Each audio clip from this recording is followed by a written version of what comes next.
Friends, నా పేరు శ్రీనివాస్. మీరు చూస్తున్నారు ఎస్పీఎన్ ఎడ్యుకేషన్ యూట్యూబ్ ఛానల్.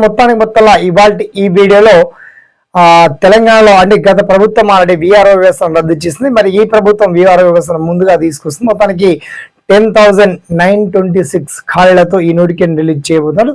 అయితే మొత్తానికి వీఆర్ఓల పేరుగా దీనికి సంబంధించి ఆర్థిక శాఖ రీసెంట్ ఉత్తర్వులు జారీ చేసిన నిన్న మీరు చూసారు. పేపర్ స్టేట్మెంట్ కూడా ఇవాళ అన్ని టీవీ ఛానల్స్ కూడా అప్డేట్ ఇన్ఫర్మేషన్ మీకు అందరికీ అంది ఉంటుంది. మొత్తానికి దీనికి జీపీఓ ఆఫీసర్లుగా అంటే గ్రామ పంచాయతీ ఆఫీసర్లుగా పేరు పెట్టిన నామకరణం అయితే చేశారు.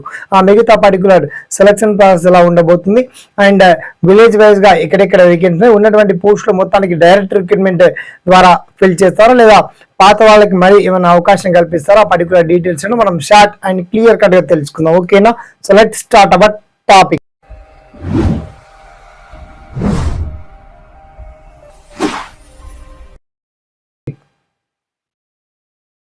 సో ఫ్రెండ్స్, మొత్తానికి గత ప్రభుత్వం రద్దు చేసినటువంటి గ్రామ పంచాయతీ వ్యవస్థ బీఆర్ఓ వ్యవస్థను మళ్ళీ తిరిగి తీసుకురావడానికి తెలంగాణ సర్కార్ ఆల్రెడీ ముమ్మర కసరు ప్రారంభించి అలాగే ఆర్థిక శాఖ నుంచి కూడా అనుమతి కోరడం జరిగింది. మొత్తానికి గత ప్రభుత్వంలో ఉన్నటువంటి బీఆర్ఓల నుంచి అలాగే బీఆర్ఏల ఒపీనియన్ ఖచ్చితంగా తీసుకోవాలని చెప్పేసి ఆ నోటీస్లో కూడా వాళ్ళకి క్లియర్గా మెన్షన్ చేయడం జరిగింది.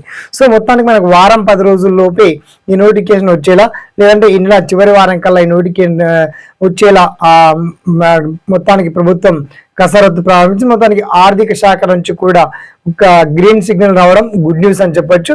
అయితే సెలక్షన్ ప్రాసెస్ లో విద్యా అర్హతలు ఏమడిగేటువంటి ఛాన్స్ ఉంది. మనకు కనీసం ఇంటర్మీడియట్ విద్యా అర్హతతో జీపీ సెలక్షన్ గ్రామ పంచాయతీ లెవెల్లోనే రెవెన్యూ డిపార్ట్మెంట్ పైనే క్వశ్చన్స్ ఎక్కువగా అడిగేటువంటి ఛాన్స్ ఉంది. ఎగ్జామ్ మాత్రం ఒక 100 మార్క్స్ కి పేపర్ కండక్ట్ చేస్తారు. అది ఆన్లైన్ లో ఉంటుందా ఆఫ్లైన్ లో ఉంటుందా అని చెప్పి చాలా మందికి టెన్షన్. ఆ ఎగ్జామ్ కూడా ఆఫ్లైన్ లోనే కండక్ట్ చేసేటువంటి ఛాన్స్ ఉంది. మినిమం విద్యా అర్హత మాత్రం ఒక ఇంటర్మీడియట్ గా నిర్వహించి కండక్ట్ చేస్తారు. అది డీటెయిల్స్ అన్ని కూడా చాలా క్లియర్ గా మీకు వీడియో కింద లింక్ ఇచ్చాం.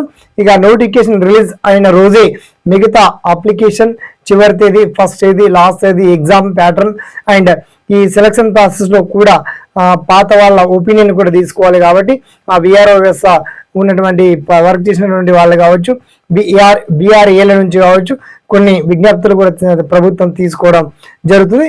ఆ విజ్ఞప్తి మేరకు మొత్తానికి ఈ 10,926 ఖాళీల భర్తీకి ప్రభుత్వం సర్వం కసరత్తు ప్రారంభించింది. ఓకే, ఏ క్షణమైన నోటిఫికేషన్ రిలీజ్ అవ్వచ్చు. రిలీజ్ అవ్వగానే మిగతా పర్టికులర్ డీటెయిల్స్ అన్ని కూడా సిలబస్ ఏంటిది ఏం ప్రిపేర్ అయితే బాగుంటుందో ఆ డీటెయిల్స్ అన్ని ఇప్పటికే మీకు అందించాము. అండ్ నోటిఫికేషన్ వచ్చాక మరిన్ని పూర్తి సమగ్ర సమాచారంతో ముందు ఉండేటువంటి ప్రయత్నం చేస్తామండి. ఓకేనా? సదామి సేవలో SPN education YouTube channel. Thanks for watching. జై హింద్.